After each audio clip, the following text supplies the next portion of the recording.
PTI chairman Imran Khan वफ़ाक़ी हुकूमत के मशरूत ॻाल्हियुनि जी आछ करे छॾी। संदसि चवणु आहे त हुक्मरान असां सां वेहनि, ॻाल्हियूं कनि ऐं आम चूंडुनि जी तारीख़ ॾियनि या वरी असां असेंबलियूं तोड़े छॾींदासीं। लाहौर में पंजाब जी पार्लियामानी पार्टी इजलास के ख़िताब कंदे पीटीआई चेयरमैन इमरान खान वफ़ाक़ी हुकूमत के मशरूत ॻाल्हियुनि जी आछ कई ऐं हुक्मरान साणनि वेहनि, ॻाल्हियूं कनि ऐं आम चूंडुनि जी तारीख़ ॾियनि। ॿी सूरत में हू पंजाब ऐं केपी असेंबलियूं तोड़े छॾींदो। अॻूणे वज़ीर आज़म चयो त चूंडुनि ॾांहुं न वेंदासीं त मुल्क में इस्तेकाम न ईंदो। असेंबलियूं तोड़ण जे फ़ैसिले पुठियां पाकिस्तान आहे। पंजाब ऐं ख़ैबर पख्तूनख्वा असेंबलियूं टोड़ींदासीं त 66% पाकिस्तान में चूंडूं थींदियूं। इमरान खान वधीक चयो त सॼी दुनिया चई रही आहे त पाकिस्तान ॾिवाले ॾांहुं वञी रहिया आहिनि। नाणे जी पहुच करणु शुरू थी वई आहे। पीटीआई दौर में कर्ज़ वापसि न करण जो ख़तरो 5% हो, हाणे 100% थी वियो आहे। सीड़पकारनि खे हुक्मराननि ते एतमाद नाहे, छो त उन्हनि वटि को रोड मैप नाहे। ॿिए पासे ख़ानगी टीवी चैनल खे इंटरव्यू ॾींदे पंजाब जे वॾे वज़ीर चौधरी परवेज़ इलाही जे पुट ऐं काफ़िली ॻोहाण मोनिस इलाही चयो आहे त पीटीआई सां इख़्तिलाफ़नि जो खुलियल इज़हार कयो ऐं अॻूणे आर्मी चीफ जनरल क़मर जावेद बाजवा ख़िलाफ़ मौजूदा मुहिम खे ग़लति करार ॾिनो आहे। मोनिस इलाही इंकिशाफ़ कयो त जनरल क़मर जावेद बाजवा पीटीआई खे सपोर्ट कयो। बेतमाद रिथ महिल बि खेसि जनरल बाजवा चयो त हू इमरान खान सां साथ कनि। काफ़िली अॻवान चयो त जेकॾहिं जनरल बाजवा बेतमादी रिथ जो हिसो हुजे हा त खेनि छो चवे हा त इमरान खान जे पासे वञो। जनरल क़मर जावेद बाजवा पीटीआई लाइ सभु कुझु कयो ऐं जॾहिं अॼु हाणे हू हलियो वियो त पीटीआई संदसि ख़िलाफ़ ॻाल्हियूं करे रही आहे। मोनिस इलाही वधीक चयो त पीटीआई वारा हाणे जनरल बाजवा ख़िलाफ़ ट्रेंड हलाए रहिया आहिनि, जेको ग़लति अमल आहे। जनरल बाजवा त दरियाउनि जो रुख मोड़े छॾियो हो। हुन चयो त अदालतूं गैर जानिबदार आहिनि। पंजाब हुकूमत जे मामलनि में इस्टेब्लिशमेंट मुदाख़लत न पई करे, न ई इमरान खान ते हमले जी FIR में इस्टेब्लिशमेंट जो को किरदारु हो।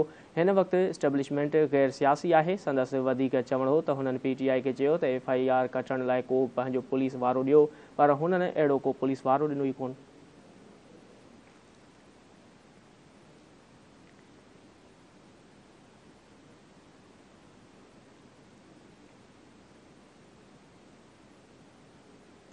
PDM सरबराह मौलाना फज़ल रहमान चयो आहे त मोनिस इलाही इशारनि ते फ़ैसिलो कंदो आहे।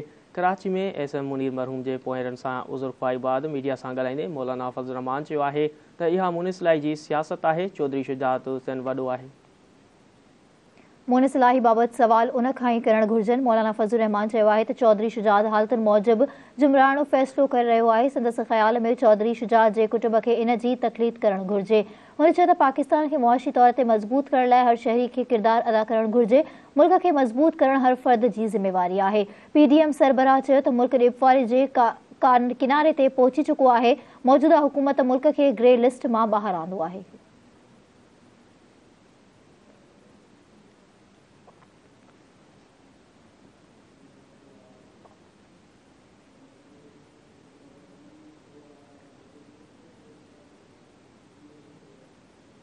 वफ़ाक़ी घरू वज़ीर राणा सनाउल्ला चयो आहे त असांजो मौक़िफ़ आहे त चूंडूं वक़्त ते थियनि। ख़ान साहब चवंदो आहे त उन्हनि सां गॾु वेहण खां बहितर आहे त मां मरी वञा, अलाह खेसि हयाती ॾिए। तहरीक इंसाफ़ जे बयान ते रद्दअमल ॾींदे राणा सनाउल्ला चयो आहे त असां असेंबलियूं टोड़ण जे अमल जी आजियां नथा कयूं, उनखे गैर जमहूरी सम्झूं था। जेकॾहिं उहे असेंबलियूं टोड़ण चाहिनि था त टोड़ीनि, ज़िम्मेवारी उन्हनि जी आहे। हुन चयो त सियासी जमायतुनि जे वेहण सां डेडलॉक ख़तमु थींदा आहिनि ऐं रस्ता निकिरंदा आहिनि। PDM जो मौक़िफ़ रहियो आहे त ॻाल्हियुनि खां इनकार गैर सियासी ऐं गैर जमहूरी आहे।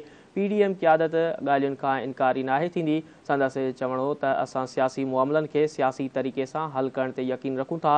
जेकॾहिं उहे असेंबलियूं टोड़ीनि था त असां भरपूर तरीक़े सां चूंडूं विढ़ंदासीं। खेनि पंजाब में बि शिकस्त ॾींदासीं।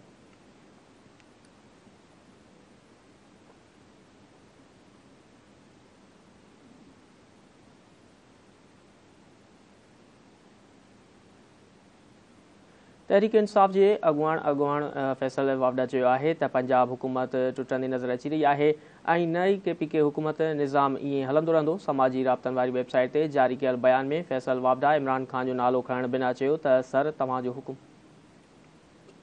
कयल बयान में फैसल वावडा इमरान खान जो नालो खणण बिना चयो त सर तव्हांजो हुकुम ख़्वाहिश मूजिबि न त पंजाब हुकूमत टुटंदी नज़र अची रही आहे ऐं KP हुकूमत निज़ाम ईअं ई हलंदो। हुन चयो त सर बंदि घिटीअ मां निकिरो, टेबल ते वेहो ऐं सिस्टम रहंदे निज़ाम खे तब्दील कयो। तव्हांजे भरपासे मौजूदु नांग जेका नाकारी सियासत करे रहिया आहिनि उन जो को फ़ाइदो नाहे। इहे नांग अॻु ई ॿुॾल आहिनि।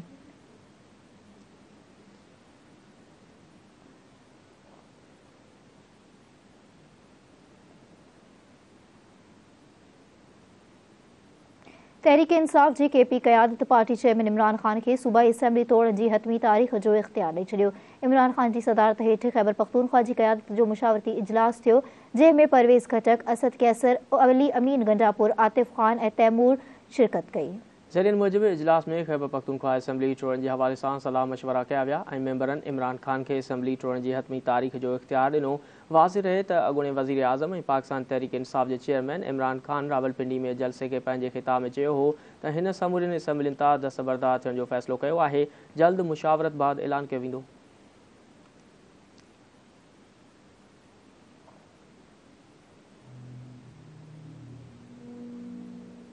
पीटीआई चेयरमैन इमरान खान चयो आहे त सेनेटर आज़म सवाती खे जंहिं अंदाज़ सां इंतकाम जो निशानो बणायो पियो वञे उहो मज़म्मत जोॻो आहे। समाजी राब्तनि वारी वेबसाइट ते पंहिंजे जारी कयल बयान में इमरान खान आज़म सवाती जी कोयटा पुलिस हथां गिरफ़्तारी जी मज़म्मत कई आहे।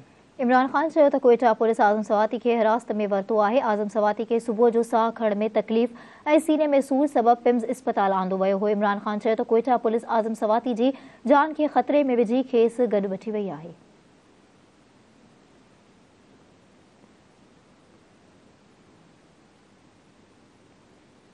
नाज़रीन, वज़ीर आज़म शहबाज शरीफ लेफ्टिनेंट जनरल फैज़ हमीद के वक़्त खां अॻु रिटायरमेंट जी दरख़्वास्त मंज़ूर करे वरिती आहे।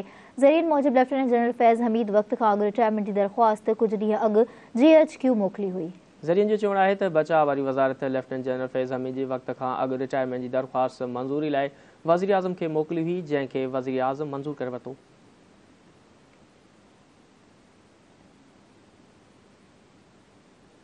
पीटीआई अॻुवाण फवाद चौधरी चयो आहे त हुकूमत चूंडुनि जो ऐलान करे ऐं असां सां चूंड सुधारनि ते गॾु विहे। हुकूमत वटि ऑप्शन आहे त गॾु वेही चूंडूं कराए वठे। चूंडूं न कराईंदा त असां पंजाब ऐं KP में इलेक्शन कराए छॾींदासीं। लाहौर में मीडिया सां ॻाल्हाईंदे अॻूणे वफ़ाक़ी वज़ीर फवाद चौधरी चयो आहे त पंजाब जे पार्लिमानी पार्टी पंजाब असेंबली खे तोड़ वारे इमरान खान जे फ़ैसिले जी मंज़ूरी ॾिनी आहे, जॾहिं त KP जे पार्लिमानी पार्टी सुभाणे इमरान खान सां मिलंदी। फवाद चौधरी चयो त चौधरी परवेज़ इलाही गुज़िरियल ॾींहुं इमरान खान सां मुलाक़ात कई।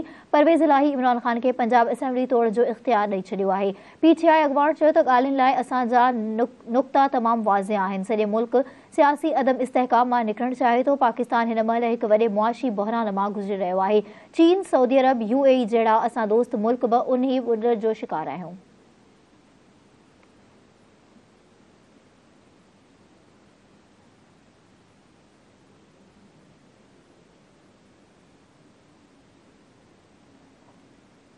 नाज़रीन, अफ़गानिस्तान जे तख्तगाह काबुल में पाकिस्तानी सिफ़ारती इख्तियारनि ते फायरिंग जो वाक़ियो पेश आयो आहे। सिफ़ारती ज़रियनि मूजिबि फायरिंग उन वक़्तु थी जॾहिं डिप्टी कमिश्नर पंधु वञी रहियो हो। गोली लॻण सां संदसि गार्ड ज़ख़्मी थी पियो। ज़रियनि जो चवणु आहे त गार्ड खे सीने में 3 गोलियूं लॻियूं आहिनि ऐं खेसि इस्पताल मुंतक़िल कयो वियो आहे। सिफ़ारती ज़रियनि ॿुधायो आहे त पाकिस्तान सफ़ारत खाने में मोकल सबबु रश न हुई, जॾहिं त डिप्टी हाई कमिश्नर ऐं ॿियनि इख्तियारनि खे वक़्ती तौरु पाकिस्तान वापसि घुराए वञे। ओॾांहुं वज़ीर आज़म शहबाज शरीफ़ काबुल में पाकिस्तानी हेड ऑफ मिशन ते क़ातिलाने हमले जी मज़म्मत कई आहे। हुन चयो त बहादुर सिक्योरिटी गार्ड खे सलाम, जंहिं ॿी ज़िंदगी बचाइण लाइ गोली खाधी। सिक्योरिटी गार्ड जी जल्द सिहतयाबी लाइ दुआगू आहियूं। वज़ीर आज़म हमले जे ज़िम्मेवारनि ख़िलाफ़ फ़ौरी तौरु जांच ऐं कार्रवाई जो मुतालबो कयो आहे।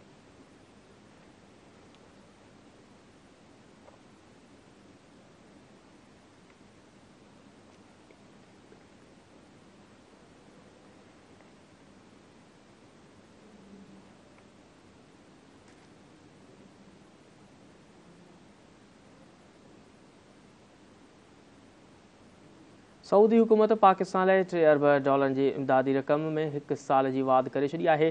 स्टेट बैंक मूजिबि Saudi fund for development Pakistan जे परॾेही वटासटा जे ज़ख़ीरनि खे मुस्तहकम करण लाइ जमा करायल $3 अरब जे मुदे में वाध करे छॾी आहे। निपात जे मुदे में 1 साल जी वाध पाकिस्तान ऐं सऊदी अरब विच में मज़बूत ऐं ख़ासि लाॻापनि जी अकासी आहे। इन हवाले सां नाणेवारी वज़ारत जे ज़रियनि जो चवणु आहे त $3 अरब जी सेफ डिपॉज़िट ते 3% व्याज पिणु अदा कयो वेंदो। पाकिस्तान खे डिफॉल्ट जो ख़तरो थियो त रक़म फ़ौरी तौरु वापसि करणी पवंदी। ज़रियनि मूजिबि सेफ डिपॉज़िट तौरु रखियल रक़म इस्तेमालु न थी सघंदी। वाज़िह रहे त वज़ीर आज़म मोहम्मद शहबाज शरीफ़ सऊदी वली अहद सां इन हवाले सां ॻाल्हि ॿोल्हि कई, जंहिं में ॿिन्ही अॻुवाणनि केतिरनि ई शोबनि में सहकार जे अज़म खे वरजायो ऐं ॿिन्ही मुल्कनि विच में गॾियल दिलचस्पी जे मामलनि ते ख़्यालनि जी ॾे वठि कई वई।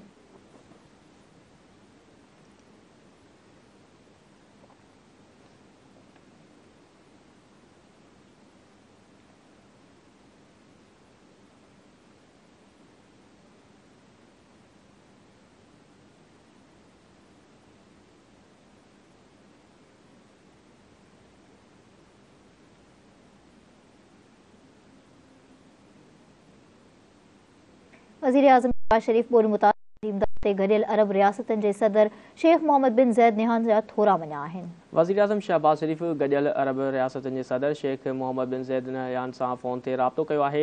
राब्ते दौरान वज़ीर आज़म शहबाज शरीफ ऐं गडियल अरब रियासतनि जे सदर विच में गडियल लाॻापा वधाइण ते ॻाल्हियूं थियूं आहिनि। उन मौक़े ते वज़ीर आज़म शहबाज शरीफ ॿोॾि मुतासिर लाइ इमदाद ते गडियल अरब रियासतनि जे सदर जा थोरा मञा। पधिराई मूजिबि वज़ीर आज़म शहबाज शरीफ इमाराती सदर खे पाकिस्तान जे दौरे जी दावत पिणु ॾिनी।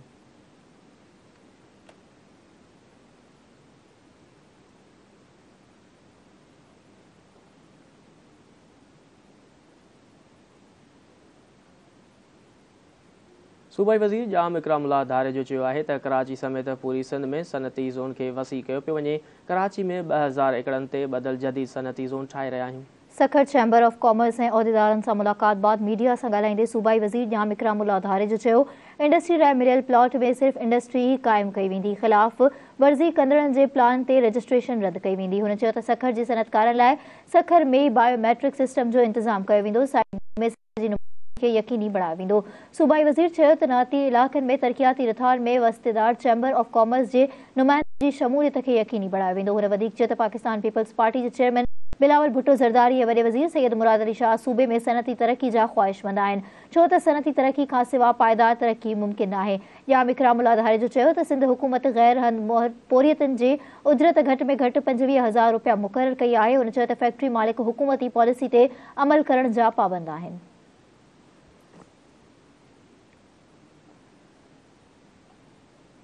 नाज़रीन, कराची में वॾे वज़ीर सैयद मुराद अली शाह सां MKM वफ़्द जी मुलाक़ात थी आहे। MKM वफ़्द ख़ालिद मक़बूल सिद्दीकी जी अॻुवाणी में वॾे वज़ीर सैयद मुराद अली शाह सां मुलाक़ात कई आहे। मुलाक़ात दौरान कराची ऐं हैदराबाद डिवीज़न में मकानी चूंडुनि ऐं ॿियनि मामलनि ते ॻाल्हियूं कयूं वयूं। मुलाक़ात दौरान अॻूणे सदर आसिफ अली ज़रदारी बि वॾे वज़ीर सैयद मुराद अली शाह सां फ़ोन ते राब्तो कयो ऐं खेसि हिदायत कई त MKM जा ख़दशा ख़तमु कया वञनि।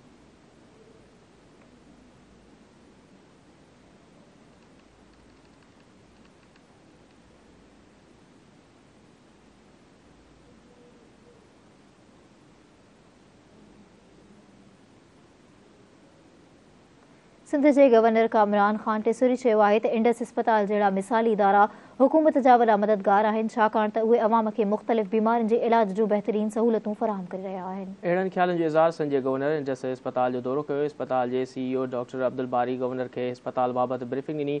गवर्नर अस्पताल जे मुख़्तलिफ़ शोबनि जो मुआइनो कयो ऐं मरीज़नि खे फ़राहम कयल सहूलियतुनि जो जाइज़ो पिणु वरितो। उन मौक़े ते ॻाल्हाईंदे कामरान ख़ान टेसूरी चयो त इंडस अस्पताल में फ़राहम कयल तिबी सहूलियतूं बेमिसाल आहिनि। इंडस अस्पताल दिलि जी बीमारियुनि ऐं ॿियनि बीमारियुनि जे मरीज़नि लाइ बहितरीन कमु करे रही आहे ऐं उहो ई सबबु आहे जो अवाम इंडस अस्पताल ते मुकमल एतमाद कंदो आहे। हुन वधीक चयो त अस्पताल लाइ सरहंदी वारनि जो सहकार बि साराह जोॻो आहे। संदसि मुकमल सहकार इंडस अस्पताल सां रहंदो।